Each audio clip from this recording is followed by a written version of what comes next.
In 2022, newlyweds Harper and Ryan Mitchell checked into a remote cabin deep in the Cascade Mountains of Washington state. It was supposed to be the perfect honeymoon. 7 days of isolation, mountain air, and the kind of quiet that only exists miles away from civilization. But 3 days into their stay, both Harper and Ryan vanished without a trace. No screams echoed through the forest. No signs of struggle marked the pristine cabin floors. Their rental car sat untouched in the gravel driveway, keys still hanging by the door. The only clue something had gone terribly wrong was the overpowering scent of industrial bleach saturating the bedroom, so strong it burned the eyes of the first responders who arrived 4 days later. The police searched. They found nothing. No bodies. No blood. No answers. The case went cold, filed away as another tragic mystery in a region known for swallowing people whole. But 1 year later, Harper's older sister, a woman named Evelyn Cross, checked into that same cabin under a false name. She carried with her a loaded revolver, a voice recorder, and a list of questions the police had never bothered to ask. What Evelyn discovered beneath the floorboards of that cursed place would expose not just the fate of her sister, but a decade-long reign of terror that had claimed the lives of at least 12 innocent people. This isn't just a story about a missing couple. This is a story about a predator who perfected his craft in the shadows of America's wilderness, about the sister who refused to let her family become another cold case statistic, and about the trapdoor that opened into a nightmare beyond imagination. This is the story of what really happened at Pinewood Cabin, and I promise you, by the end, you'll understand why some places should never be visited, and some doors should never be opened. Before we begin, I need you to hit that subscribe button right now, because Ultimate Crime Stories doesn't just tell you what happened. We take you inside the investigation, inside the mind of the killer, and inside the heart of those left behind searching for truth. Some mysteries don't have easy answers, and this one will stay with you long after the video ends. So subscribe, turn on notifications, and let's uncover the truth together. Because what happened at Pinewood Cabin isn't over yet. Not by a long shot. June 18, 2022. The sun hung low over the Cascade mountain range, painting the sky in shades of amber and deep violet as Harper Mitchell pressed her bare feet against the dashboard of their rented Jeep Wrangler. Her left hand was intertwined with her husband's, their wedding bands catching the fading light and throwing tiny reflections across the windshield. Ryan Mitchell drove carefully up the winding gravel road, navigating ruts and loose stones with a kind of focused attention he brought to everything in his life. The forest pressed in on both sides of them, dense and ancient, Douglas firs and western hemlocks rising like cathedral pillars into a canopy so thick the sky disappeared entirely in places. Harper laughed, a sound of pure joy, as a deer bounded across the road 50 feet ahead and vanished into the undergrowth without a sound. "This is perfect," she said, squeezing Ryan's hand. "Absolutely perfect." Ryan glanced at her and smiled, the kind of smile that had made her fall in love with him 3 years earlier at a coffee shop in Seattle where she'd been studying for her nursing boards and he'd been sketching in a corner booth. He was a photographer by trade, specializing in landscapes and wildlife, and this trip was supposed to provide him with material for a gallery show he'd been planning for months. But more than that, it was their honeymoon, their chance to start their married life together in a place where the modern world couldn't reach them. No cell phone reception. No emails. No social media. Just 7 days of them, the forest, and the kind of silence that felt sacred. The cabin appeared through the trees exactly where the rental listing had promised it would be. Pinewood Cabin sat in a small clearing ringed by towering pines and situated at the base of a rocky slope that climbed toward the higher peaks. It was constructed of weathered logs that had turned silver gray with age, with a green metal roof and a wraparound porch that looked like something out of a rustic magazine spread. Smoke curled from a stone chimney even though it was June, and Harper realized someone must have started a fire for them in advance. The attention to detail impressed her. Ryan parked the Jeep in front of the cabin and killed the engine. The silence that followed was profound, the kind of quiet that makes you aware of your own breathing and heartbeat.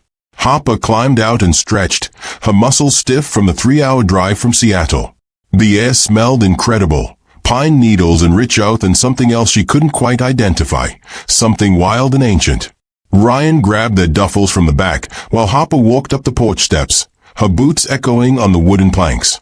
The key was supposed to be under the mat according to the instructions they'd received, and sure enough, when she lifted the corner of the welcome mat, a brass key gleamed against the dark wood. She unlocked the door and pushed it open. The interior of Pinewood Cabin was exactly as the photos had shown, but somehow the reality felt different. The main room was open concept with exposed beam ceilings and polished hardwood floors that gleamed like they'd been freshly waxed. A stone fireplace dominated one wall with a fire already crackling in the hearth, and comfortable-looking furniture was arranged to take advantage of the view through large windows that looked out into the forest. The kitchen was small but well-appointed with stainless steel appliances that seemed incongruous with the rustic aesthetic. Everything was immaculately clean, almost clinically so, and that's when Harper noticed the smell. Underneath the pleasant scent of wood smoke and pine, there was something else, a sharp chemical odor that made her nose wrinkle. "Smells like bleach," she said as Ryan came through the door behind her carrying their bags. "Like someone just cleaned the entire place with industrial-strength cleaner." Ryan set down the duffels and looked around, his photographer's eye taking in the details. "I guess they wanted to make sure it was spotless for us," he said, but his voice carried a note of uncertainty. "It is kinda strong though. Maybe we can open some windows." They spent the next hour unpacking and exploring their temporary home. The bedroom was just off the main room, with a king-sized bed covered in a white down comforter and pillows so fluffy they looked like clouds. The bathroom was updated with modern fixtures and a clawfoot tub that made Harper's eyes light up with anticipation. There was even a small loft space accessible by a ladder, which Ryan immediately claimed as his workspace for editing photos. By the time they'd settled in, the sun had set completely and darkness pressed against the windows like something physical. Ryan built up the fire while Harper opened a bottle of wine they'd brought, a Pinot Noir from a winery they'd visited on their second date. They sat together on the couch, Harper's head on Ryan's shoulder, and talked about their plans for the week ahead. They'd hike to the waterfall that was supposedly 3 miles north of the cabin. Ryan would photograph the sunrise from the ridge. Harper would finally finish the mystery novel she'd been reading for 3 months. They'd cook elaborate meals together and make love in front of the fire and exist in their own private world when nothing else mattered. Around 10 o'clock, Harper pulled out her phone to check for any signal. One bar flickered in and out of existence in the corner of the screen. She pulled up their wedding playlist and selected the song they'd danced to as husband and wife for the first time, a slow acoustic cover of a classic love song that had made half their guests cry. The music played softly through her phone speaker, and Ryan stood, extending his hand with an exaggerated formal bow. "May I have this dance, Mrs. Mitchell?" Harper took his hand and let him pull her to her feet. They swayed together on the polished hardwood floor, barefoot and unhurried, while the fire crackled and shadows danced on the walls around them. It was perfect. It was everything they'd hoped for. And then, at exactly 10:42, someone knocked on the front door. 3 slow, deliberate raps of knuckles on wood.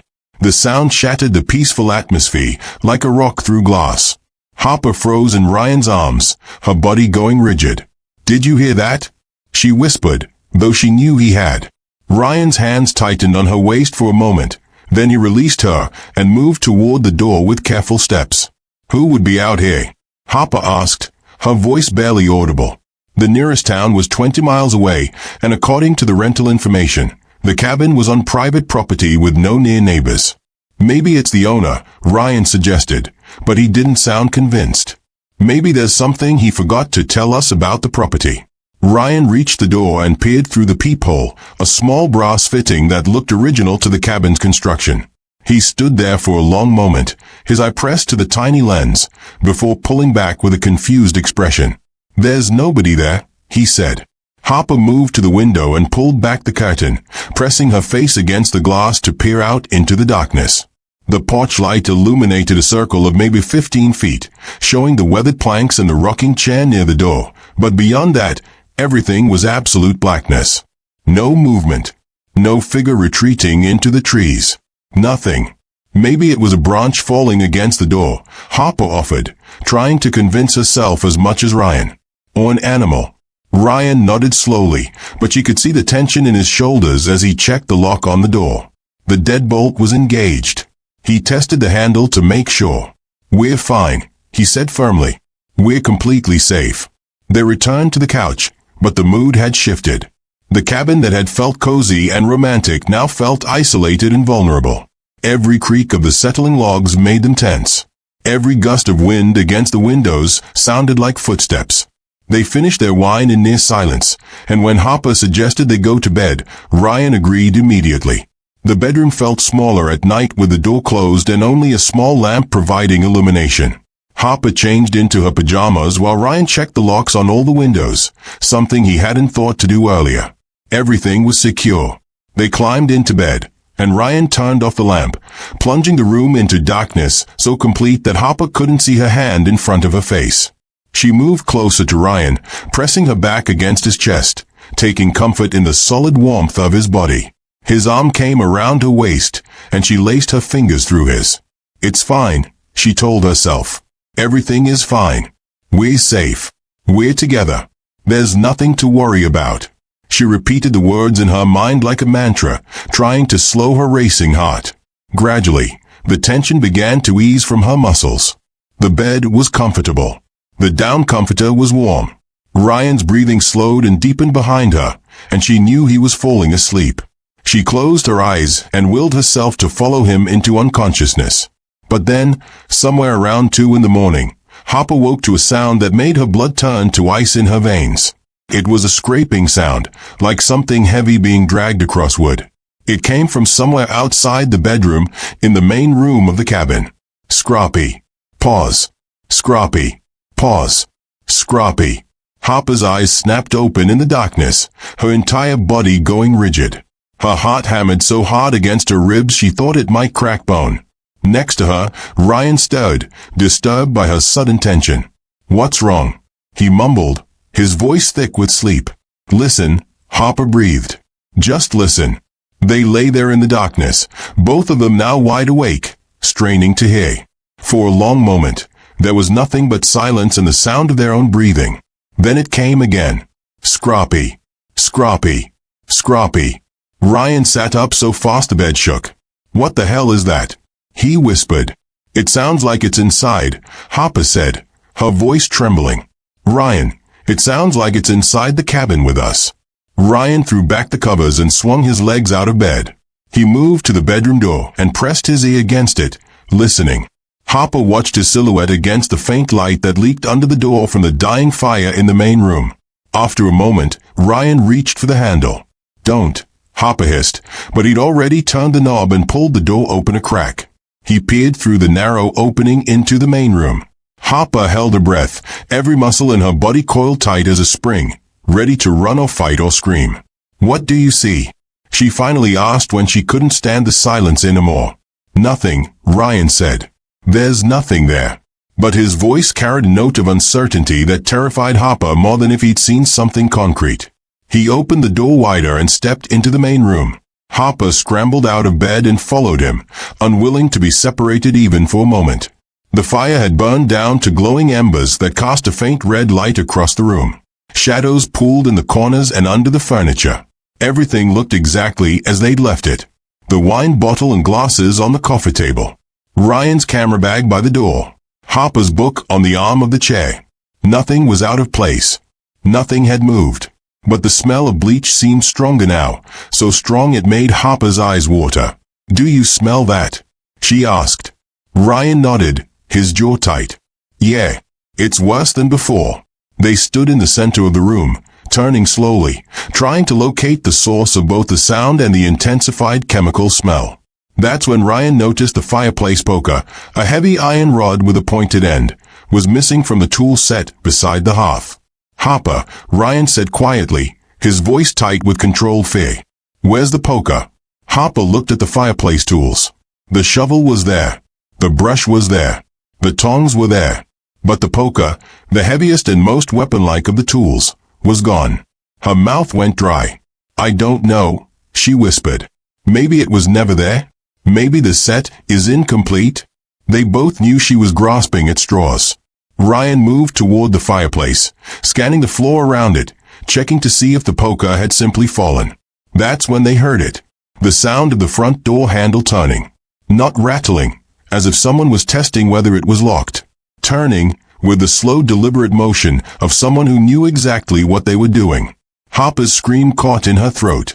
Ryan spun toward the door, his hands balling into fists. The handle turned all the way to the right, but the door didn't open. The deadbolt held. There was a pause, a moment of terrible stillness, and then 3 more knocks. Knock, knock, knock. Louder this time. More insistent. Ryan strode to the door and yanked it open so fast Harper didn't have time to stop him. The porch was empty. The rocking chair sat motionless. The forest beyond the circle of porch light was an impenetrable wall of darkness. "Who's out there?" Ryan shouted into the night. "This isn't funny." His voice echoed back from the trees, mocking him with his own words. Nothing answered. Ryan stepped out onto the porch, and Harper rushed forward to grab his arm. "Don't," she pleaded. "Don't go out there. Please." But Ryan pulled free and moved to the edge of the porch, his head swiveling back and forth as he searched the darkness. "I know someone's out there," he yelled. "Show yourself." The forest remained silent. Not even the sound of wind through the trees or the call of a night bird broke the oppressive quiet. After what felt like an eternity but was probably only 30 seconds, Ryan came back inside. Harper slammed the door behind him and threw the deadbolt with shaking hands. She also engaged the chain lock, something she hadn't even noticed earlier. "We need to leave," Harper said, her voice high and tight with barely controlled panic. "Right now. We need to get in the car and drive back to Seattle and never come back here." Ryan looked at her, and she could see he wanted to agree, but then he shook his head. "Harper, it's 2:30 in the morning. That road is dangerous in daylight. It would be suicidal to try to drive it in the dark. We don't even know if there's really someone out there, or if we're just freaking ourselves out." "But the door handle," Harper protested. Someone turned the door handle. "Maybe it was the wind," Ryan said, but even he didn't sound convinced. "Or maybe it was an animal bumping against it. Let's barricade ourselves in the bedroom. Okay? We'll push the dresser against the door, and we'll wait until sunrise, and then we'll decide what to do." It wasn't a good plan, but it was the only plan they had. They returned to the bedroom, and together they shoved the heavy oak dresser across the hardwood floor until it blocked the door. Ryan grabbed a lamp from the nightstand, a solid ceramic base that could serve as a weapon if needed. Harper clutched her phone even though it had no signal, the glowing screen providing a small measure of psychological comfort. They climbed back into bed, neither of them expecting to sleep, both of them staring at the blocked door and waiting for dawn. But dawn never came. Not for Harper and Ryan Mitchell. Because at some point in those dark hours before sunrise, something happened in that bedroom. Something that left no evidence, no signs of struggle, no screams loud enough to wake the forest. When the sun finally rose over the Cascade Mountains on June 19, 2022, the Jeep Wrangler still sat in the driveway of Pinewood Cabin with the keys hanging by the door. The fire in the hearth had burned down to cold ash. The wine bottle and glasses remained on the coffee table. And Harper and Ryan Mitchell were gone. Simply gone. As if they had never existed at all. As if the forest had reached out with invisible hands and pulled them into its dark heart, swallowing them whole without leaving so much as a trace of their passing. 4 days later, on June 23rd, Sheriff Thomas Bradley of the Cascade County Sheriff Department stood on the porch of Pinewood Cabin with a cigarette tucked behind his ear and a growing sense of unease coiling in his gut. He'd been a cop for 23 years, the last 7 as sheriff, and in that time he'd seen plenty of strange things in these mountains. People got lost. People fell. People made bad decisions that ended in tragedy. But this was different. Standing next to him was the cabin's owner, a man named Carl Brennan who owned a half-dozen rental properties scattered throughout the Cascades, and who seemed more annoyed by the inconvenience of the situation than concerned about the missing couple. "You're telling me nobody's been up here since the Mitchells checked in?" Sheriff Bradley asked, not for the first time. Carl shrugged, his weathered face impassive. "I was up at my hunting stand about 3 days ago doing some early season scouting. Came down past here and everything looked normal. Vehicle in the driveway, no signs of trouble. Figured the honeymoon couple was doing what honeymoon couples do." The sheriff grunted and took a drag from his cigarette before remembering he was supposed to be quitting and cursing under his breath. "When did you realize something was wrong?" Carl shifted his weight from one boot to the other. "This morning." I was coming up to check on the propane tank, make sure it was full for the next booking, and I saw the door was standing wide open. That ain't normal. People don't leave doors open up here, not with bears and raccoons and such. So I called you folks. Sheriff Bradley had arrived with Deputy Martinez 30 minutes ago, and what they'd found inside the cabin had only deepened the mystery. The place was pristine, almost unnaturally so. No signs of forced entry. No broken windows or splintered door frames. The locks were all intact and functional. Inside, everything was neat and orderly with one exception. The bed in the bedroom was rumpled, clearly slept in, with the covers thrown back as if someone had gotten up in a hurry. But there were no suitcases, no clothing, no toiletries in the bathroom. The couple's belongings had vanished along with the couple themselves.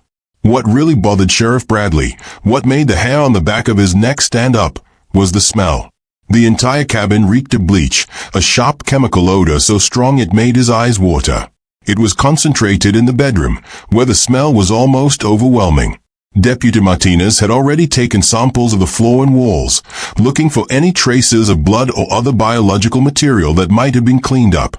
They'd get the results back from a lab in a few days, but the sheriff had a sinking feeling they wouldn't find anything. Whoever had cleaned this place had known what they were doing. "Tell me about the Mitchells," Sheriff Bradley said, pulling out his notebook. "What do you know about them?" Carl scratched his beard. "Not much. They booked through the online rental site about 2 months ago. Paid in full. No issues. I got a copy of their driver's licenses for the rental agreement if you want to see them." The sheriff nodded, and Carl pulled out his phone, scrolling through photos until he found what he was looking for. He held the screen out, and Sheriff Bradley studied the images. Harper Mitchell, age 28, blonde hair, blue eyes, smiling in her license photo. Ryan Mitchell, age 30, dark hair, brown eyes, the kind of earnest face that suggested someone who'd never gotten so much as a speeding ticket. They looked happy. They looked normal. They looked like exactly the kind of young couple who would rent a romantic cabin in the woods for their honeymoon. "Anyone else been up here?" Sheriff Bradley asked. "Any maintenance workers or cleaners or other guests?" Carl shook his head. "Place was empty for 2 weeks before the Mitchells checked in. I had a cleaning service come through the day before their arrival, but that's it. And before you ask, yes, the cleaning service is legit. I've used them for 3 years. Local company out of Cascade Falls." The sheriff made a note to check with them anyway, but his instincts told him they'd have nothing useful to offer. Deputy Martinez emerged from the cabin, carrying an evidence bag with something small inside. "Sheriff, you need to see this," she said, her young face tight with concern. Sheriff Bradley followed her back inside to the bedroom. Martinez pointed to a spot on the wall beside the bed, down low near the baseboard where you wouldn't notice unless you were looking for it. "There's something here," she said. "It's faint, but I think it's blood." The sheriff crouched down, his knees protesting, and examined the wall. At first he didn't see anything, but then Martinez angled her flashlight just right and suddenly it became visible, a smear about 3 inches long that had the rusty brown color of old blood. Someone had tried to clean it up, that much was obvious, but they'd missed this one spot or maybe they thought it was too faint to matter. "Get the luminol," Sheriff Bradley said quietly. "Let's see what else we can find." For the next hour, they processed the bedroom with methodical care. The luminol spray revealed patterns on the floor and walls that made Sheriff Bradley's stomach turn. Not massive amounts of blood, nothing that suggested a violent slaughter, but enough to indicate something bad had happened here. The pattern suggested someone had cleaned thoroughly, scrubbing the floors and wiping down the walls, but the luminol didn't lie. Blood had been spilled in this room. Not gallons, but enough. They found one more piece of evidence beneath the bed. Deputy Martinez, lying flat on her stomach with her flashlight, spotted it wedged into the gap where the bed frame met the floor. A torn piece of fabric, light blue denim, with what looked like claw marks around the edges where someone had gripped it desperately. In the evidence bag, under proper lighting, they could see the fabric was stained with blood. Harper Mitchell had been wearing a denim jacket in her driver's license photo. The sheriff remembered because it had seemed like an odd choice for a formal ID picture, but it had made her look approachable and friendly. "What do you think happened here?" Deputy Martinez asked quietly as they stood in the bedroom, surrounded by evidence markers and the lingering smell of bleach. Sheriff Bradley shook his head slowly. I don't know. But I know this wasn't an accident. People don't clean up accidents with industrial-strength bleach. People don't remove every trace of their belongings and then vanish into thin air. He turned to look at Carl Brennan, who was hovering in the doorway with an expression that might have been concern or might have been calculation. I'm going to need access to all your rental records. Every guest who's stayed here in the last 5 years. I'll also need the contact information for your cleaning service, any maintenance workers who've been on the property, anyone who might have had access to this cabin. Carl's face darkened. Sheriff, I run a legitimate business here. You can't just come in and start making accusations. I'm not accusing anyone of anything, Sheriff Bradley said, his voice hardening. I'm investigating the disappearance of 2 people who were last seen alive at this property. Now you can cooperate voluntarily, or I can get a warrant. But either way, I'm getting those records. Carl's jaw worked like he was chewing on something bitter, but finally he nodded. Fine. I'll get you what you need. But I'm telling you right now, there's nothing suspicious in those records. This is just a tragic accident. People get lost in these mountains all the time. But Sheriff Bradley didn't think this was an accident. He'd seen accidents. He'd pulled bodies out of ravines and found hikers who'd wandered off trail and died of exposure. Accidents left traces. Accidents had explanations that made sense. This was something else. This had the feel of something deliberate, something planned, something evil. He just couldn't prove it yet. The search for Harper and Ryan Mitchell officially began that afternoon. Search and rescue teams combed the forest around Pinewood Cabin in ever-widening circles, looking for any sign of the missing couple. They brought in tracking dogs that sniffed the rumpled bedsheets and then tried to follow a scent trail, but the dogs seemed confused, circling the cabin multiple times before sitting down and refusing to move, which their handlers said meant the scent trail ended at the cabin itself. Helicopters with thermal imaging cameras flew grid patterns over the mountains, searching for any heat signatures that might indicate survivors. Divers checked the nearby rivers and lakes. Volunteers from Cascade Falls and the surrounding towns formed lines and walked through the forest calling Harper and Ryan's names until their voices were hoarse. The media picked up the story, and suddenly Pinewood Cabin was the center of a national news cycle. The photogenic young couple. The mysterious disappearance. The remote location. It had all the elements of a story that would capture public attention, and it did. For 2 weeks, the search continued. They found nothing. No clothing. No equipment. No signs of a campsite or any indication the Mitchells had wandered away from the cabin. It was as if they had simply ceased to exist the moment they closed the bedroom door that last night. The rental car company reported that the Jeep Wrangler had never been returned, but since it was still sitting in the driveway of the cabin, that information didn't help much. Harper's credit cards hadn't been used since she'd stopped for gas 50 miles from the cabin on the drive up. Ryan's cell phone, when they finally got the records, had pinged off a tower near the cabin on the evening of June 18th, and then never connected to a network again. The working theory, at least the one Sheriff Bradley presented to the press, was that Harper and Ryan had gone for an early morning hike, gotten lost or injured, and succumbed to the elements. It was a plausible explanation. It satisfied the media. It allowed the story to slowly fade from the front pages and into the back sections where unsolved mysteries went to die. But Sheriff Bradley didn't believe it.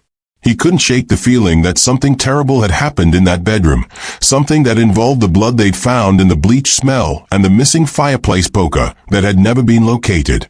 He assigned Deputy Martinez to continue investigating, to dig into Carl Brennan's background and check for any similar disappearances in the area. But after a month with no new leads, the case was officially classified as a missing persons investigation rather than a criminal one. The file remained open, but it gathered dust.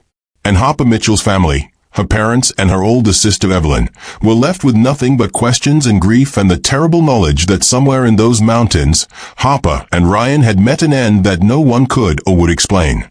Evelyn Cross didn't cry at her sister's memorial service. She sat in the front row of the church in Cascade Falls, dressed in black, her hands folded in her lap, her face a mask of perfect composure while everyone around her sobbed. The service was held 6 weeks after Harper and Ryan disappeared, after the searches had been called off and hope had finally died. Their parents had insisted on having something, some way to mark their passing even without bodies to bury. The church was packed with friends and family and colleagues, all of them sharing memories of the vibrant young woman who had wanted to be a nurse and the talented photographer she'd married. People said wonderful things. They talked about Harper's laugh and her kindness and the way she'd lit up every room she entered. They talked about Ryan's art and his gentleness and how perfectly suited he and Harper had been for each other. Evelyn heard all of it without really listening. Her mind was elsewhere, replaying every conversation she'd had with Harper in the weeks before the honeymoon, looking for clues she'd missed, warnings she'd ignored. Harper had been so excited about the trip. She'd shown Evelyn the photos of Pinewood Cabin on her laptop, pointing out the beautiful views and the cozy interior and the perfect isolation. And Evelyn had made a joke, something about how the place looked like a horror movie set, and Harper should make sure to check the basement for serial killers. Harper had laughed. God, Evelyn would give anything to hear that laugh again. After the service, people approached Evelyn to offer their condolences. They touched her arm and hugged her and said things like, "She's in a better place now," and "At least they were together at the end," and "You have to find a way to move forward." Evelyn nodded and thanked them and said all the right things, but inside she was screaming. Because Harper wasn't in a better place. Harper was gone, vanished, erased from the world without explanation or justice, or even the basic dignity of a body to mourn over. And moving forward felt impossible when every part of Evelyn's soul was still standing in that forest, still searching, still refusing to accept what everyone else had already decided was true. Evelyn was 32 years old, 4 years older than Harper. She'd been a trauma nurse at Seattle Presbyterian Hospital for 7 years, and she was good at her job, the kind of good that came from being able to compartmentalize emotion and focus on the practical steps needed to save a life. She'd seen death. She'd held the hands of people as they slipped away. She understood, intellectually, that Harper was almost certainly dead. No one survived 6 weeks in the Cascade wilderness without supplies or shelter. The nights were cold even in summer. There were predators. There were hazards. If Harper and Ryan had wandered off and gotten lost, they'd be dead within days. Evelyn knew this. But knowing and accepting were two very different things. In the weeks following the memorial service, Evelyn tried to return to her normal life. She went back to work. She showed up for her shifts and went through the motions of being a competent medical professional. But she wasn't sleeping. She'd lie awake at night staring at the ceiling, her mind endlessly circling through scenarios and possibilities.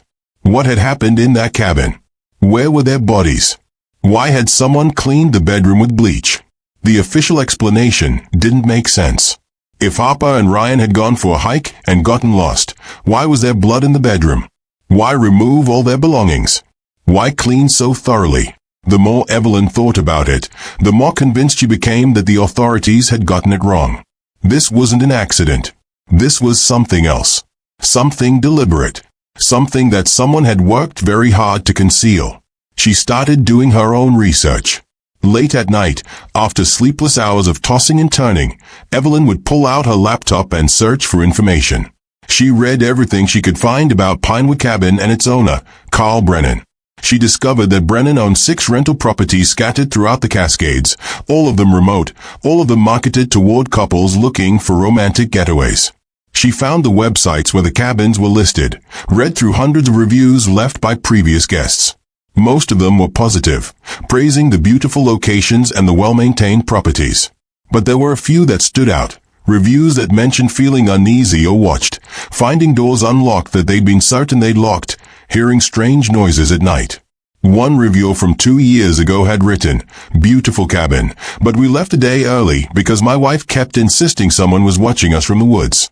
Probably just paranoia, but it ruined the trip."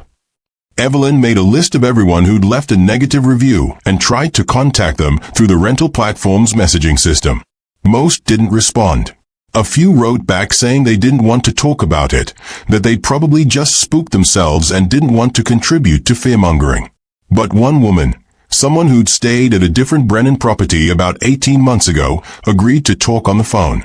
Her name was Sarah Chen, and her voice shook as she described her experience. "My boyfriend and I stayed at a cabin near Mount Baker," she said. "It was supposed to be a long weekend, but we left after one night. We both kept hearing footsteps on the porch, and when we looked out, there was nobody there. And the smell, God, the place reeked of bleach.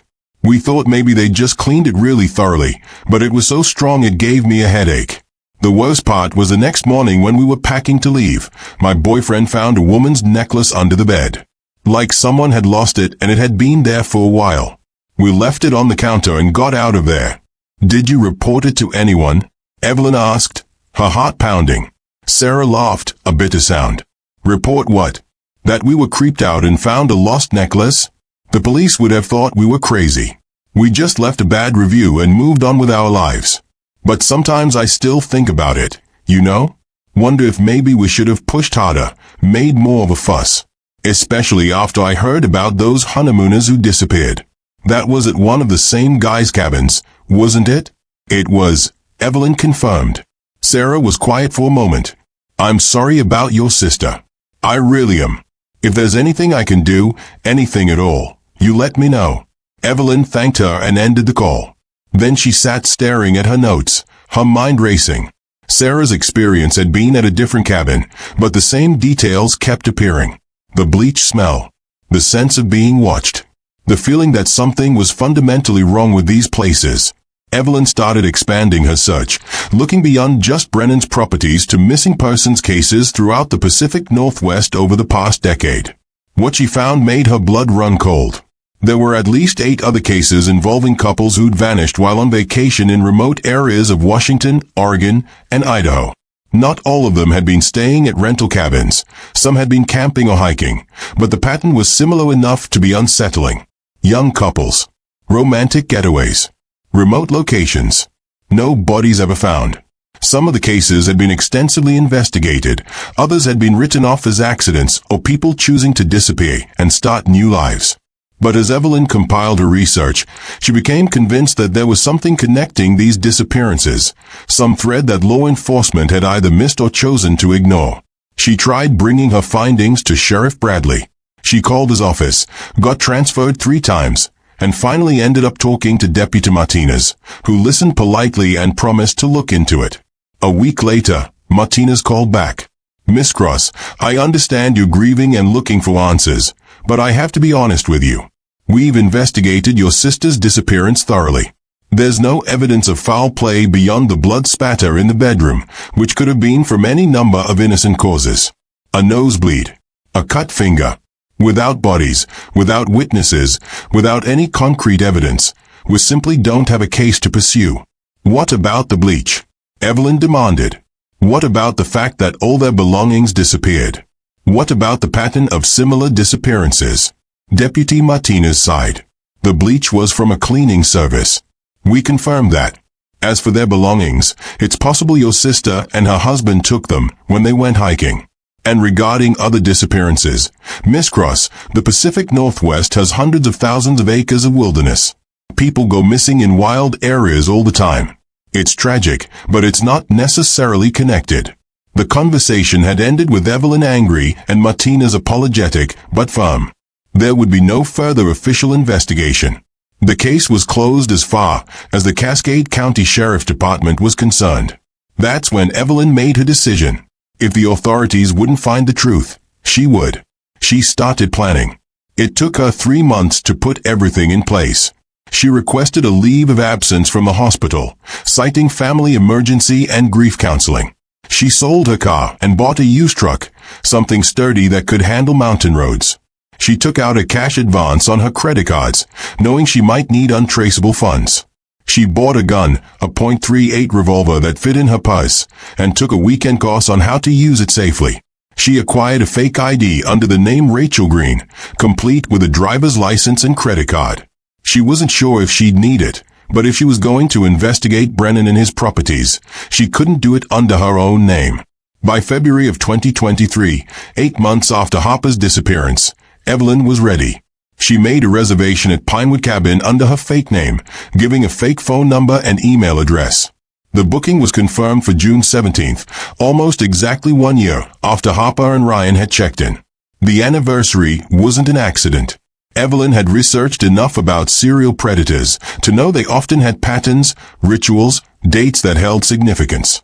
If someone had killed Harper and Ryan, if that someone was still operating in the area, then perhaps an anniversary would draw them out. Perhaps they'd make a mistake. Perhaps Evelyn would finally get the answers that everyone else had stopped looking for.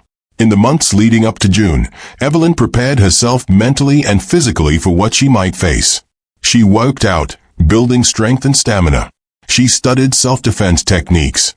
She read everything she could find about criminal psychology, about how predators thought and operated, about the mistakes they made that eventually led to their capture. She also struggled with the moral implications of what she was planning. She wasn't law enforcement. She had no authority, no backup, no safety net. If she was right, if there was a killer connected to these cabins, then she was deliberately putting herself in danger, making herself bait. And if she was wrong, if this was all just grief-fueled paranoia and conspiracy thinking, then she was wasting time and money and emotional energy on a fantasy that would only deepen her pain. But Evelyn couldn't let it go. Every time she closed her eyes, she saw Harper's face, heard Harper's laugh, remembered Harper as a little girl, following Evelyn around like a shadow, wanting to do everything her big sister did. They'd fought sometimes, the way sisters do, but they'd also been each other's closest confidants, the person you called when something wonderful or terrible happened and you needed someone who would understand.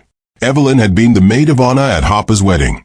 She'd helped Harper pick out her dress and plan the reception and calm her nerves on the morning of the ceremony. She'd promised, in a joking toast at the reception, to always be there for Harper no matter what. And then Harper had disappeared, and Evelyn had done nothing. Had accepted the official explanation. Had let her sister become just another statistic in the long list of people who vanished in America's wilderness every year. Not anymore. On June 16, 2023, Evelyn loaded her truck with everything she thought she might need. Clothes, food, water, camping gear in case she needed to survive outside the cabin. Her gun, fully loaded, with extra ammunition. A tactical knife in an ankle holster. Voice-activated recorders that she could hide around the cabin to capture any sounds or conversations.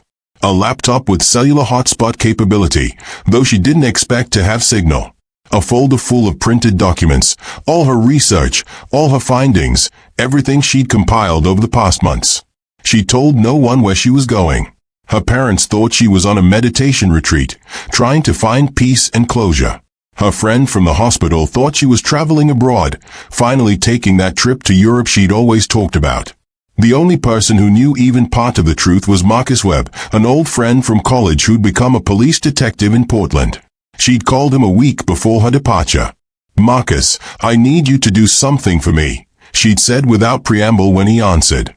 "And I need you to promise you won't try to talk me out of it." The suspicious silence on the other end of the line told her Marcus already suspected she was planning something inadvisable. "Evie, what are you doing?" he asked finally. "I'm going back to the cabin where Harper disappeared. I'm going to investigate on my own since nobody else will. And if I don't check in with you every 24 hours, I need you to send help." Marcus had tried to argue, told her she was being reckless and emotional and potentially putting herself in serious danger. But he'd also known Evelyn long enough to recognize when her mind was made up. "Fine," he'd said eventually. "But you keep that phone on. You check in. And if I think for 1 second that you're in over your head, I'm calling in every favor I have to get law enforcement up there. Deal?" "Deal," Evelyn had agreed. Though she suspected that by the time Marcus could get help to her, it would be far too late to make a difference. Now, as she drove up the same gravel road that Harper and Ryan had traveled exactly 1 year ago, Evelyn felt a strange calm settle over her. This was it. Whatever happened next, whatever she discovered or didn't discover, at least she was doing something. At least she was fighting back against the terrible helplessness that had consumed her for the past year. The forest closed in around her truck, ancient and indifferent to human concerns. The road wound up and up, getting narrower and more rutted the higher she climbed. She passed the spot where, according to the police report, Harper and Ryan had stopped to let a deer cross the road. She passed a fallen tree that had been chainsawed into pieces and shoved to the side of the road. And then, around a sharp curve, Pinewood Cabin appeared. It looked exactly as it had in the photos. Weathered logs. Green metal roof. Wraparound porch. There was smoke curling from the chimney, which meant someone had prepared the cabin for her arrival. The attention to detail that had impressed Harper now made Evelyn's skin crawl. She parked the truck in the same spot where Ryan had parked the Jeep. She sat for a moment, her hands tight on the steering wheel, breathing slowly and deliberately. "You can do this," she told herself. "You can do this for Harper." She grabbed her duffel bag from the passenger seat, leaving the rest of her supplies in the truck for now. The key was under the mat, exactly where it had been for Harper. Evelyn unlocked the door and stepped inside. The smell hit her immediately. Bleach. Industrial-strength cleaning solution, so strong it made her eyes water and her nose burn. It was exactly as everyone had described, exactly as she'd both hoped and dreaded. The interior of the cabin looked perfect. Too perfect. Like a stage set waiting for actors to bring it to life. The furniture was positioned with geometric precision. The magazines on the coffee table were fanned out at exact angles. The fire crackled in the hearth with a cheerfulness that felt obscene. Evelyn set down her duffel bag and closed the door behind her, making sure to lock it immediately. Then she stood in the center of the main room and slowly turned in a circle, taking in every detail. This was where Harper had spent her last hours. In this room, surrounded by these walls, breathing this air. The thought made Evelyn's chest tighten with grief and rage. She pulled out her phone and took photos of everything. The layout of the furniture, the view through the windows, the kitchen with its incongruous modern appliances. She moved to the bedroom and stopped in the doorway. The bed was made with crisp white sheets, the comforter pulled tight with hospital corners. It looked like no one had ever slept here, like the room existed in some sterile alternate dimension where human messiness wasn't allowed. But Evelyn knew better. She knew that beneath that carefully constructed perfection, there was blood. There was violence. There was the truth that everyone else had given up looking for. She stepped into the room and knelt beside the bed, pulling out a small UV flashlight she'd brought specifically for this purpose. Luminol required special application and conditions, but a UV light could reveal certain bodily fluids that were invisible to the naked eye. She switched off the bedroom light, plunging the space into darkness broken only by the faint glow from the main room. Then she turned on the UV flashlight and swept its beam across the floor. At first, she saw nothing. The floors had been cleaned thoroughly, professionally. But then she angled the light differently, holding it almost parallel to the ground, and suddenly patterns emerged. Faint streaks across the hardwood, the telltale signs of something that had been scrubbed vigorously but not completely eliminated. She moved the light to the walls. More patterns. Spatter marks that had been wiped down but still showed under UV illumination. And then she directed the light under the bed, into the gap between the mattress and the floor frame. That's when she found them. 4 parallel gouges in the wood, each about 2 inches long, carved deep enough to leave splinters. Fingernail marks. Someone had been under this bed. Someone had clawed at the frame with desperate strength. Someone had been trying to escape or hide or fight back. Evelyn's hands shook as she took photos, the UV light making the gouges glow like accusation. Harper, she thought. This was you. You fought. You tried. And no one listened. No one came. She sat back on her heels, overwhelmed suddenly by the enormity of what she was doing. This wasn't a game. This wasn't grief therapy or finding closure.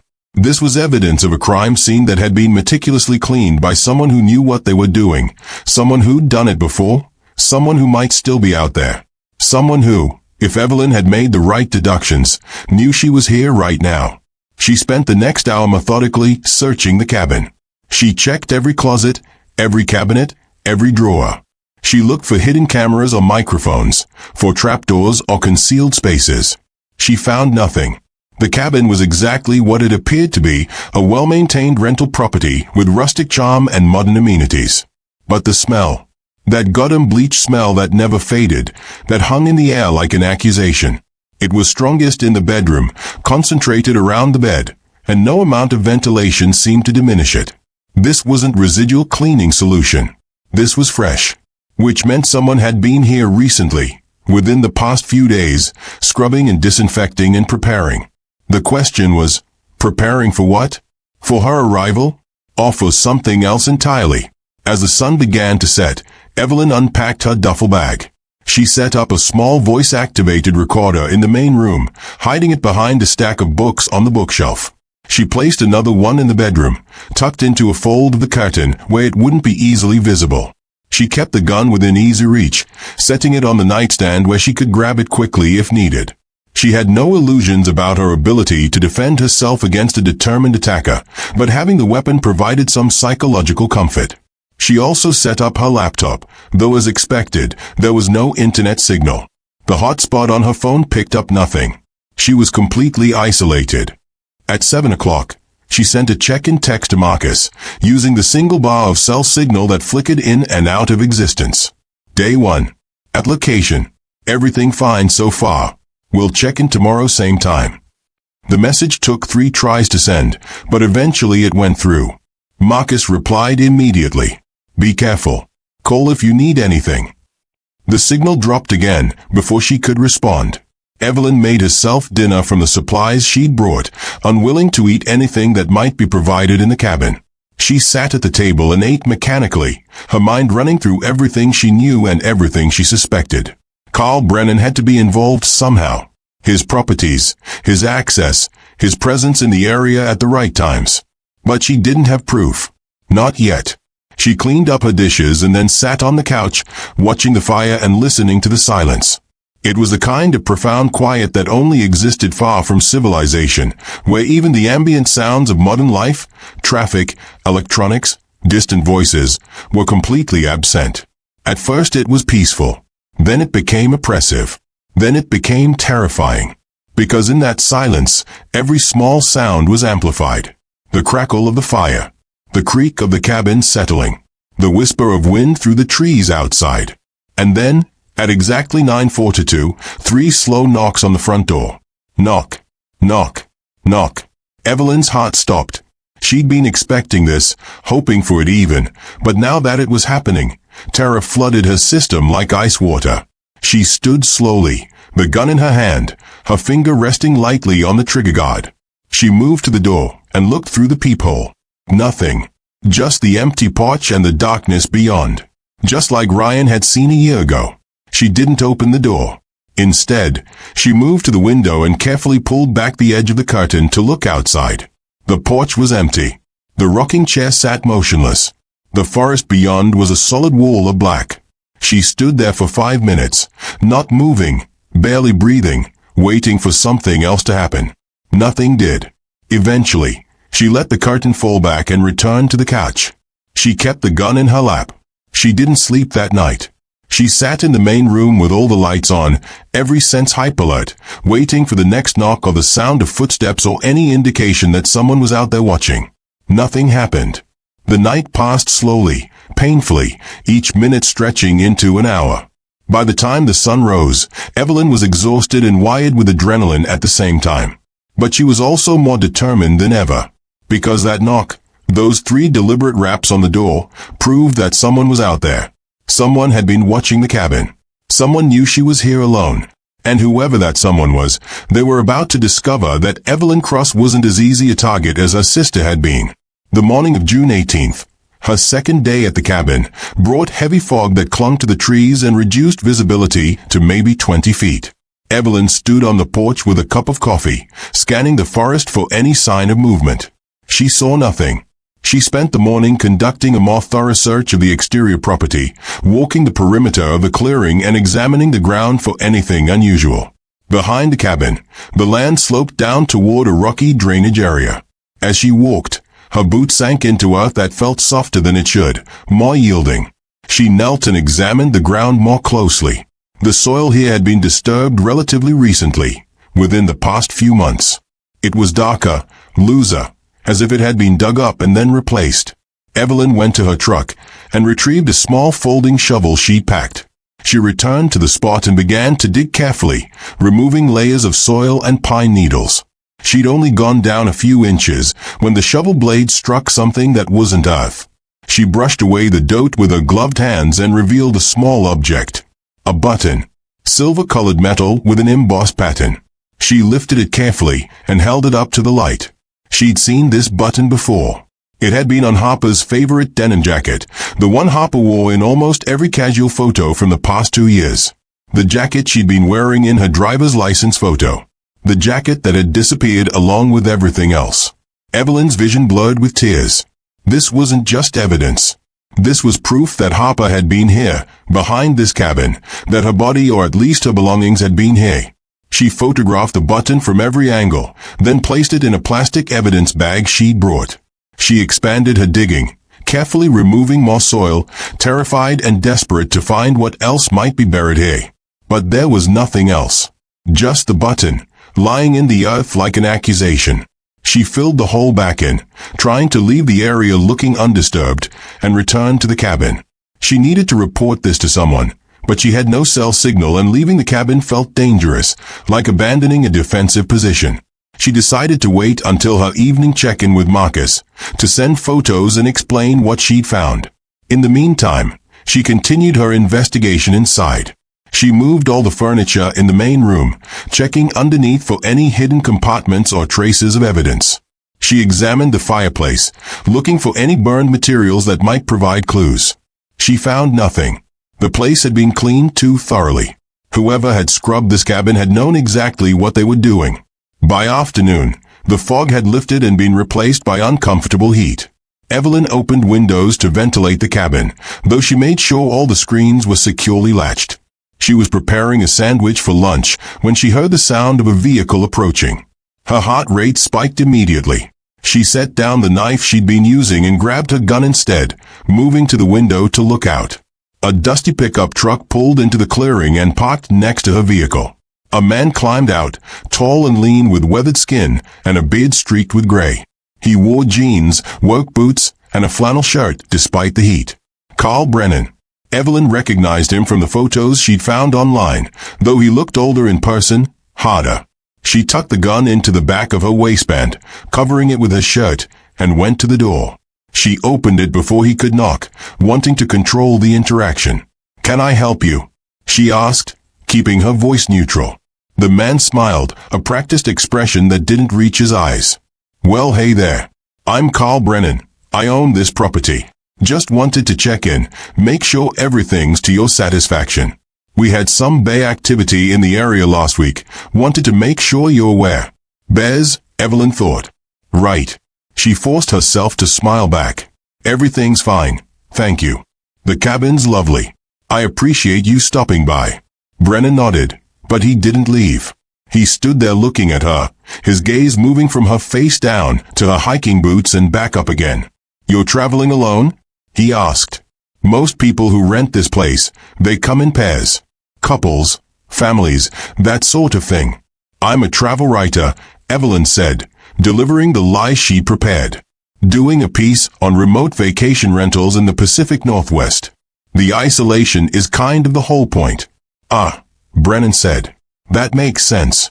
Well, if you need anything at all, my place is about 2 miles up the ridge. Cell service is pretty much non-existent down here, so if you have an emergency, you're welcome to walk over.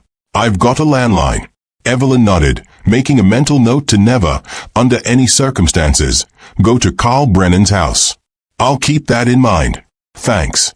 Brennan turned as if to leave, then paused. "You know," he said conversationally, "you remind me of someone. Can't quite place it, but there's something familiar about you. Have we met before? Maybe?" Evelyn's blood went cold, but she kept her expression pleasant. "I don't think so. I've never been to this area before. Just one of those faces, I guess." Brennan studied her for another long moment, then shrugged. "Maybe so.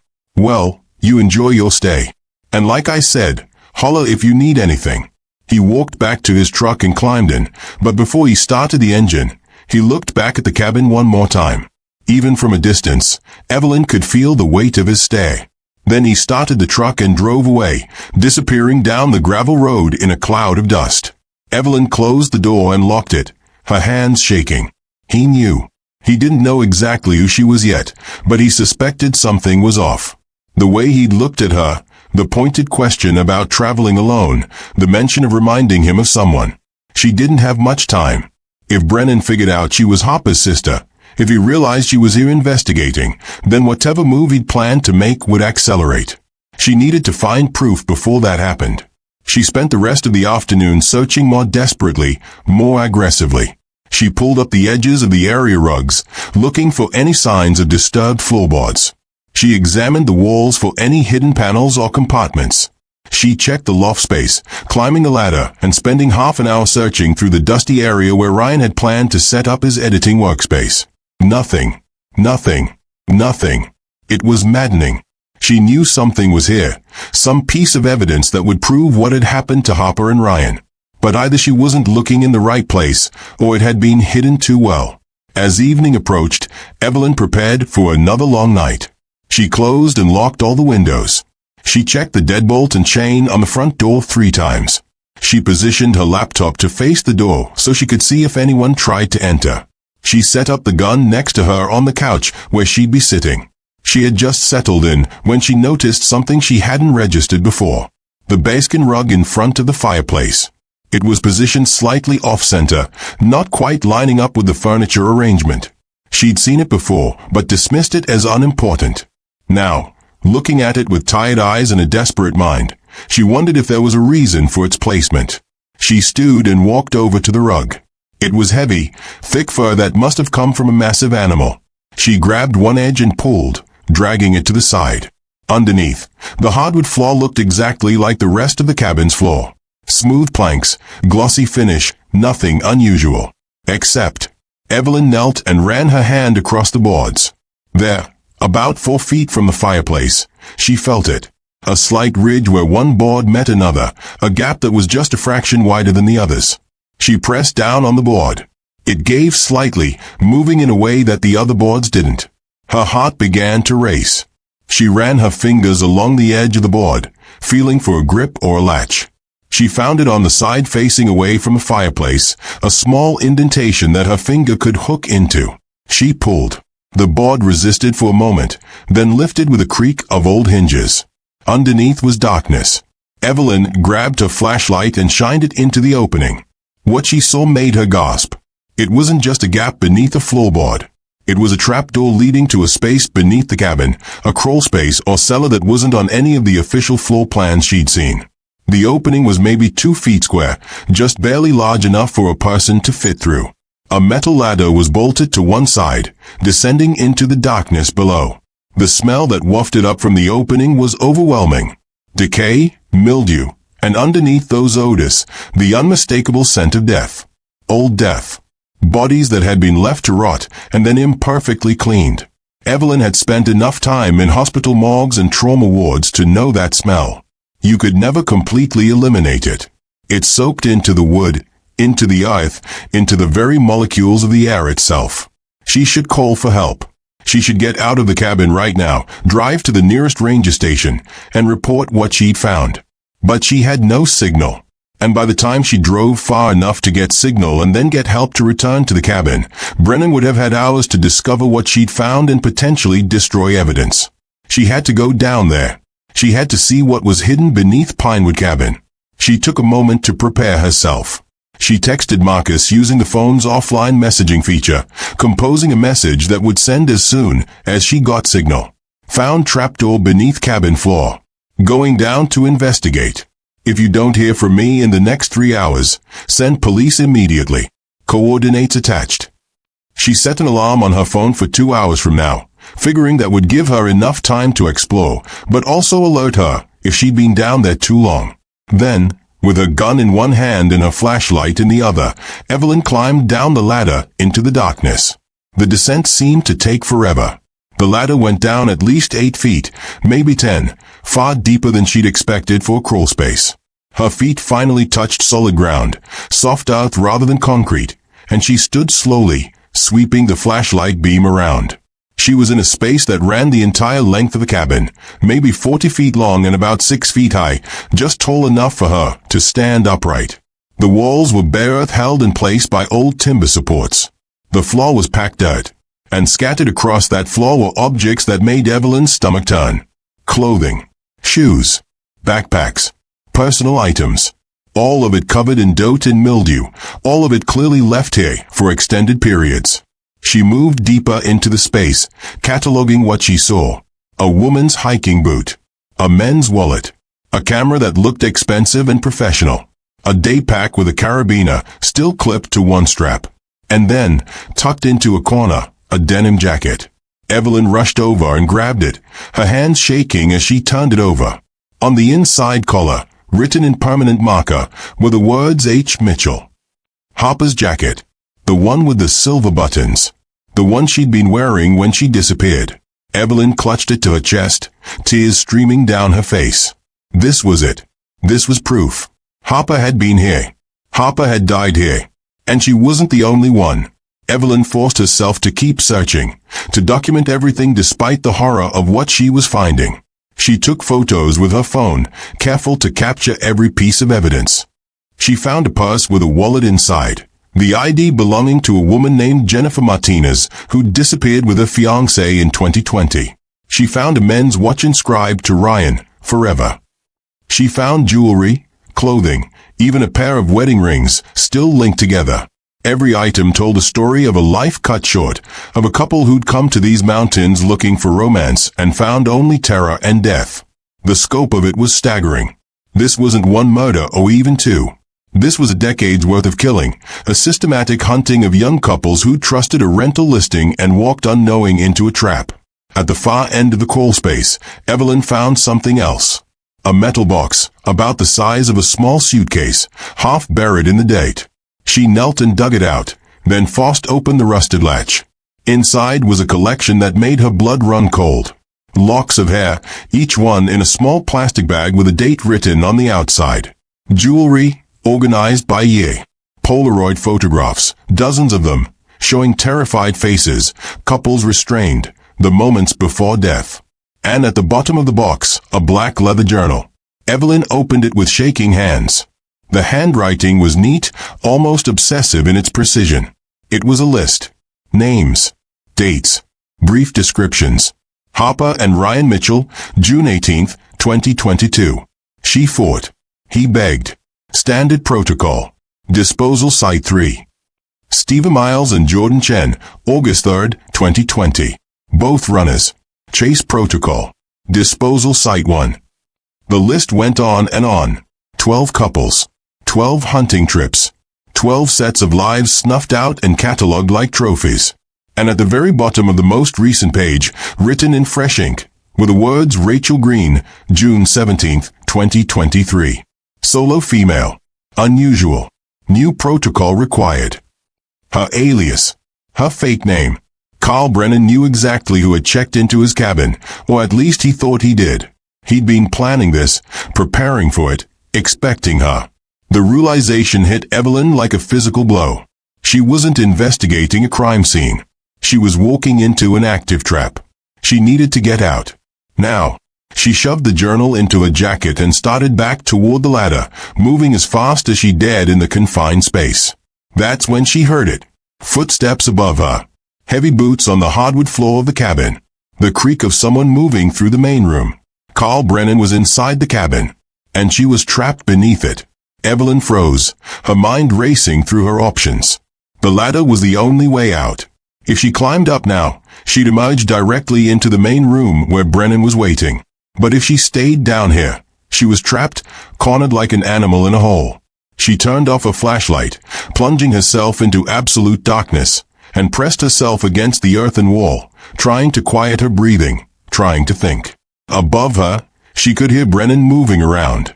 She heard him walk to the kitchen, heard cabinets opening, heard the sound of something heavy being set on the counter. Then his voice, not loud, just conversationally speaking to the empty cabin. "I know you're here, Rachel. Or should I call you Evelyn?" His words made her blood freeze. He knew. He'd figured it out. Evelyn Cross, Harper Mitchell's big sister. "I have to admit, I'm impressed. You actually found the crawl space. Most people never think to look under the floor." Very resourceful. Brennan's footsteps moved closer to where the rug had been, where the trapdoor lay open. "You know what I find interesting?" he continued, his tone still conversational, almost friendly. "Your sister, Harper, she never stopped fighting. Right up until the end, she was scratching and clawing and trying to protect that worthless husband of hers. I almost admired it. But you, Evelyn, you're different. You came here knowing it might be dangerous. You came prepared. That makes you either very brave or very stupid. I haven't decided which yet." Evelyn's hand found the gun at her waist. She pulled it free slowly, carefully, making sure not to make any sound. If Brennan came down the ladder, she'd have maybe one chance to defend herself. She wasn't sure she could actually shoot another human being, even in self-defense, but she was about to find out. "I'll make you a deal," Brennan said. His footsteps stopped right above the trapdoor. "You come up now, nice and peaceful, and I'll make it quick. You've earned that much.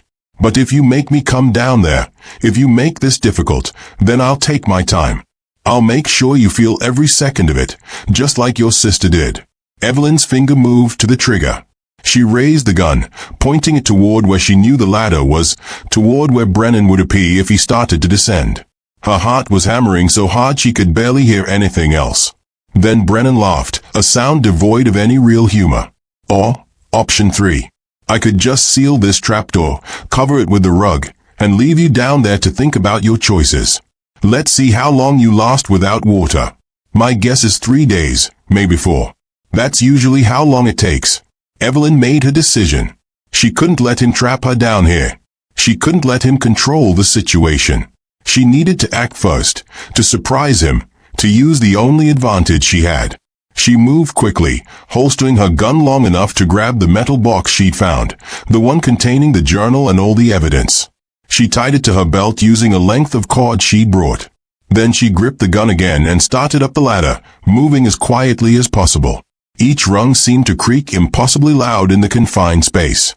She expected Brennan to appear above her at any moment, to look down into the darkness and see her climbing toward him. But he didn't. She reached the top of the ladder and paused, her head just below floor level, trying to hear where Brennan was in the cabin. Silence. Complete silence. Where was he? She waited, every nerve in her body screaming at her to move, to act, to do something. But rushing blindly into the room would be suicide. She needed to know where Brennan was before she emerged. Then she heard it. A creak from the bedroom. He'd moved into the other room, probably expecting her to panic and make noise, giving away her position. This was her chance. Evelyn pulled herself up and out of the trapdoor, emerging into the main room with the gun raised and ready. The room was empty. Brennan wasn't there. She could see his shadow moving in the bedroom, his back to the door. She had maybe 3 seconds to make a choice. Run for the front door and try to escape to her truck? Or confront Brennan now, while she had the element of surprise. She chose confrontation, because running would only delay the inevitable. Brennan knew who she was. He knew where she lived. He'd find her again. This had to end here, tonight, one way or another. Evelyn moved toward the bedroom door, her gun trained on the shadow she could see through the opening. "Don't move," she said, her voice steady despite the terror coursing through her veins. "I'm armed and I will shoot if you make any sudden movements." The shadow went still. Then Brennan's voice, still calm, still conversational. "There she is. The brave sister." He turned slowly, his hands raised in a gesture of surrender. In the dim light of the bedroom, Evelyn could see he was smiling. "You actually came up," he said. "I'm disappointed. I was hoping you'd be smarter than that." "Stay where you are," Evelyn commanded. "Don't come any closer. The police are on their way. I sent them everything. The photos, the journal, all of it. It's over, Brennan." Brennan's smile widened. "The police. Right. Except we both know you don't have cell signal here. We both know you haven't talked to anyone since you arrived. It's just you and me, Evelyn. Just like it was just me and Harper at the end." That's when Evelyn saw what Brennan was holding behind his back, partially hidden by his body. The fireplace poker. The heavy iron rod that had disappeared the night Harper and Ryan were killed. The murder weapon. Brennan saw her eyes flick to the poker and laughed. "Oh, you noticed." "Yeah, I keep it close. Call it sentimental value. Your sister's blood is still on this somewhere, I'm sure. No amount of cleaning gets it all." He started to move forward, lowering his hands slightly. Evelyn backed up, maintaining distance. "I said don't move. One more step and I'll shoot." "Do it," Brennan said, still advancing. "Shoot me. Let's see if you actually have the courage." And that's when Evelyn realized the terrible truth. She'd never fired a gun outside of a controlled range environment. She'd never pointed a weapon at another human being with the intention of ending their life. And Brennan knew it. He could see the hesitation in her eyes, the trembling of her hands, the fear that paralyzed her despite her finger on the trigger. He was counting on her inability to pull that trigger. He was betting his life on it. Evelyn fired. The gunshot was deafening in the confined space of the cabin, a thunderclap that seemed to shake the walls. The recoil kicked the gun up and to the right, sending her shot wide. The bullet punched through the wall 6 inches from Brennan's head, sending splinters of wood flying. Brennan flinched, his smile faltering for the first time. Then his face twisted with rage. He charged. Evelyn fired again, but panic made her aim worse this time. The second shot went even wider, shattering a window behind Brennan. He was on her before she could fire a third time, his hand closing around her wrist with crushing force. The gun fell from her numb fingers and clattered across the hardwood floor. Brennan slammed her backward into the wall, driving the air from her lungs. His face was inches from hers, his breath hot and rank. "You stupid little bitch," he snarled. "You just made this so much worse for yourself." His other hand came up, the one holding the fireplace poker, raising it above his head for a killing blow. Evelyn reacted on pure instinct. She drove her knee up into his groin with all the strength she could muster. Brennan's eyes went wide and he gasped, his grip on her wrist loosening just enough. She twisted free and shoved him backward, then dove for the gun. Her fingers closed around the grip just as Brennan recovered and lunged at her again. She rolled onto her back and fired upward. This time, at point-blank range with a target directly above her, there was no way to miss.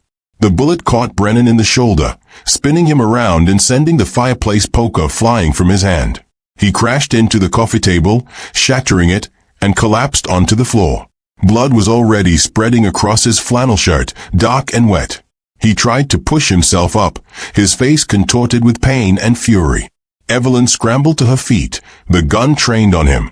"Stay down," she screamed. "Stay the hell down." But Brennan was either too enraged or too committed to his cause to listen. He got to his knees, then his feet, swaying but still standing. Blood dripped from his shoulder onto the floor. "You're dead," he gasped. "You're dead. I'm going to kill you just like I killed your sister."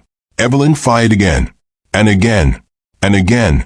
3 shots to center mass, just like she'd been taught in the firearms safety course. Brennan jerked with each impact, his body dancing like a puppet with cut strings. He fell backward, crashed through the remains of the coffee table, and lay still. The cabin went silent except for the ringing in Evelyn's ears from the gunshots and her own ragged breathing. She stood there for what felt like an eternity, the gun still raised, waiting for Brennan to move again. He didn't. Slowly, carefully, Evelyn approached. She kicked the fireplace poker away, far out of reach. Then she knelt beside Brennan and pressed her fingers to his neck, feeling for a pulse. Nothing. Carl Brennan was dead. The man who'd killed his sister, who'd killed at least 11 other innocent people, was finally, definitively dead. Evelyn should have felt relief. She should have felt victorious. Instead, she just felt numb. She stood and walked to the front door on shaking legs. She unlocked it and stepped out onto the porch, sucking in great lungfuls of cool night air. The forest was silent, but it felt different now. Less oppressive. Less malevolent. She pulled out her phone and checked for signal. Still nothing. She'd have to drive. She'd have to get far enough down the mountain to reach civilization and call for help. But first, she had things to collect. Evidence. The journal. The photographs. Everything from the crawl space that would prove what Brennan had done, that would give names to the unnamed victims, that would finally bring justice for Harper and Ryan and all the others. She went back inside, forcing herself to look past Brennan's body, and gathered everything she'd need. An hour later, her truck loaded with evidence and her hands still trembling, Evelyn drove down the mountain. She drove until she found signal, parked on the side of the road, and called 911. The operator who answered couldn't make sense of her initially, her words tumbling out in a frantic rush about motor and bodies and a cabin in the woods. Eventually, Evelyn forced herself to slow down, to speak clearly, to explain that she'd killed someone in self-defense and needed police and an ambulance even though she knew the ambulance wouldn't be needed. The operator stayed on the line with her, asking questions, keeping her talking, while in the background Evelyn could hear the dispatcher sending units to her location. It took 40 minutes for the first sheriff's deputy to arrive, followed shortly by an ambulance and then a flood of other emergency vehicles. Sheriff Bradley himself showed up within an hour, having been woken and told that something major had happened at Pinewood Cabin. Evelyn told her story. She told it to the deputies, then to the sheriff, then to detectives who arrived from the state police. She told it again and again, answering the same questions, providing the same details, showing them the evidence she'd collected. They took the journal. They took the photographs. They confiscated her gun for ballistic analysis. They took her statement and made her sign it. And then, finally, they sent a team up to Pinewood Cabin to process what Evelyn had described. The next day, the story broke. News of a serial killer operating out of remote rental cabins in the Cascade Mountains. News of a sister who'd gone looking for answers and found a house of horrors beneath a seemingly idyllic vacation property. News of at least 12 couples who'd disappeared over the past decade, their remains still missing, but their belongings catalogued in a killer's trophy collection. The media descended on Cascade Falls. Evelyn found herself at the center of a circus she never wanted, fielding requests for interviews, dodging reporters, trying to process her own trauma while the world demanded she relive it for their entertainment. The authorities expanded their investigation. They searched Brennan's home and found more evidence, more trophies, more proof of his crimes. They searched his other rental properties and found that at least 3 of them had similar crawl spaces beneath the floors, hidden spaces where other victims might have been held or killed. They brought in cadaver dogs and ground-penetrating radar and searched the forests around each property. Over the next 6 weeks, they recovered 7 bodies. 7 sets of remains that had been buried in shallow graves in the woods, hidden well enough that casual hikers would never stumble across them, but not well enough to escape a determined forensic search. Harper and Ryan Mitchell were found together, buried side by side about 2 miles from Pinewood Cabin. Their remains were identified through dental records. They'd been dead since that first night, killed in the early hours of June 19th, just as Evelyn had suspected. The medical examiner determined that Harper had died from blunt force trauma to the head, likely from the fireplace poker. Ryan had been shot. Both of them had fought, judging by defensive wounds, but they'd been overpowered. The other bodies were identified one by one, matched to missing persons reports from across the Pacific Northwest. Couples who'd vanished without explanation, whose cases had gone cold, whose families had never stopped hoping for answers. Now they had those answers, terrible as they were. Evelyn attended every funeral she could. She met the families of the victims, shared their grief, listened to their stories. Some of them thanked her for giving them closure. Others couldn't look at her, couldn't separate her from the horror of what had happened. She understood. She felt the same way about herself. The question of whether she'd be charged with anything for killing Brennan was resolved relatively quickly. The district attorney ruled it justifiable homicide, a clear case of self-defense. Evelyn had been in imminent danger. She'd warned Brennan multiple times. She'd tried to retreat. She'd only fired when left with no other choice. The physical evidence, including the bullet wounds and the trajectory analysis, supported her account completely. She was cleared of any wrongdoing. But being legally cleared didn't erase what she'd done. Didn't remove the memory of pulling the trigger. Didn't stop the nightmares that woke her gasping in the middle of the night. Evelyn had killed a man. Yes, that man was a monster who'd murdered at least 12 people and would have killed her too if given the chance. But she'd still taken a human life. She'd crossed a line that couldn't be uncrossed. And she'd have to live with that for the rest of her days. 3 months after that terrible night at Pinewood Cabin, Evelyn stood at Harper's grave in a cemetery overlooking Puget Sound. The headstone was simple, elegant, bearing Harper's name and the dates of her too short life. Below that was an inscription the parents had chosen, beloved daughter and sister, forever in our hearts. Evelyn knelt and placed a bouquet of wildflowers against the stone. Harper had always preferred wildflowers to cultivated roses or lilies. She'd loved the chaos of them, the way they grew wherever they wanted without permission or planning. I found you, Evelyn whispered to the grave. I found you and I made sure he paid for what he did. I kept my promise. She stayed there for a long time, just sitting in the grass beside her sister's grave, watching the clouds move across the sky and the ferries crossing the sound below. Eventually, she felt ready to leave. ready to try, once again, to move forward with her life. She stood and brushed grass from her jeans. As she turned to walk back to her truck, she saw a man standing near the cemetery entrance. He was middle-aged, average height, wearing a baseball cap and sunglasses. He was too far away for her to make out his features clearly, but something about the way he stood, the way he was watching her, made her skin crawl. She stopped, her hand instinctively moving toward her purse, where she now kept pepper spray and a new gun. The man didn't move. He just stood there, watching. After a long moment, he raised one hand in what might have been a wave or might have been a salute. Then he turned and walked away, disappearing around a bend in the cemetery path. Evelyn stood frozen, her heart pounding. Who was that? A reporter? A curious true crime enthusiast? Or something else? Something more sinister? She thought about the journal she'd found in Brennan's crawlspace. She thought about the entries, the meticulous notes about each killing. And she thought about something one of the state investigators had mentioned to her during an interview, a detail that had seemed unimportant at the time. Some of the journal entries, particularly the earlier ones, were written in a slightly different hand. Not dramatically different, but enough that a handwriting expert noticed. The working theory was that Brennan had rewritten some older entries, perhaps to keep his records updated. But what if that wasn't what had happened? What if there had been someone else? A partner? An accomplice? Someone who'd helped Brennan with his earlier kills, and then vanished before Evelyn uncovered everything? The thought chilled her. But there was nothing she could do about it now. She'd given the authorities everything she'd found. If there was another person involved, it was their job to find them, not hers. She'd done enough. She'd sacrificed enough. She'd lost enough. Evelyn walked to her truck and drove away from the cemetery. She drove south, toward Portland, where Marcus had helped her find a new apartment far from Seattle and its memories. She transferred to a hospital there, started seeing a therapist, tried to build some semblance of a normal life. But part of her would always be in that cabin.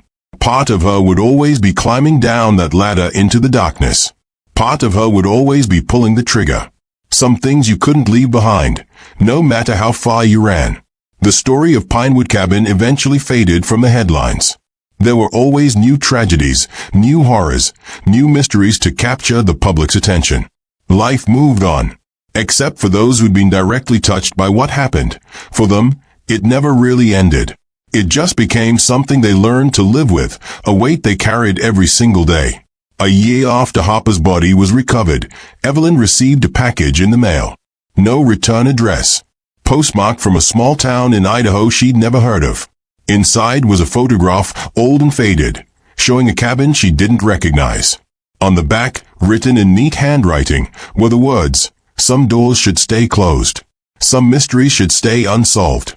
Count yourself lucky that you're alive to read this. Others weren't." No signature. No explanation. Just the photo and the warning. Evelyn showed it to the detective handling the lingering aspects of the Brennan case. They traced the postmark, but found nothing useful. The cabin in the photo couldn't be identified. The handwriting didn't match any samples they had on file. It was a dead end. Or maybe it was a message. A reminder that even though Brennan was dead, even though justice had been served for his victims, there were still shadows in those mountains. Still secrets buried beneath cabin floors. Still predators walking among unsuspecting prey. Evelyn kept the photograph. She put it in a drawer and tried not to think about it. But on dark nights when sleep wouldn't come, she'd sometimes take it out and stare at it, wondering who sent it and why. Wondering if somewhere out there, another cabin was hiding another nightmare. Wondering if she'd ever truly be free of what she'd found beneath Pinewood. The mountain fog clings to the Cascades even now, thick and concealing. Tourists still rent cabins for romantic getaways. Couples still disappear in the wilderness, most of them due to accidents or poor decisions rather than malice. But some, a few, remain mysteries that will never be solved. Names that will never be matched to bodies. Families that will never have closure. And in those unexplained cases, in those unsolved disappearances, there's always the question, what if? What if there was another Brennan? What if the crawl space beneath Pinewood Cabin wasn't the only one? What if everything Evelyn uncovered was just the beginning? These are the questions that keep people awake at night. These are the fears that make you check your locks twice before bed. These are the reminders that monsters are real. They don't have horns or fangs. They have rental properties and friendly smiles and ordinary lives that hide extraordinary evil. Harper Mitchell wanted nothing more than a perfect honeymoon with the man she loved. Instead, she found a nightmare that would claim her life and change her sisters forever. And the saddest part? She wasn't even the feist. She was just one more name in a list that stretched back years. One more victim of a predator who perfected his craft in the shadows of America's wilderness. If you found this story as disturbing and compelling as we did bringing it to you, then do me a favor right now. Subscribe to Ultimate Crime Stories, because we don't just tell you what happened. We investigate. We dig deeper. We find the stories that others overlook or are too afraid to tell. Turn on your notifications, because you never know when we'll uncover another case that will keep you up at night, another mystery that demands to be solved, another nightmare hiding beneath the surface of everyday life. This is Ultimate Crime Stories, and we're just getting started. The fog hasn't lifted yet. There are more cabins in those mountains. More trapdoors waiting to be found. More secrets buried in the darkness. And someone needs to bring them into the light. That someone is us. That someone is you, if you're brave enough to keep watching, to keep questioning, to keep demanding answers. Subscribe now, because the next story might be even darker than this one, and you won't want to miss it.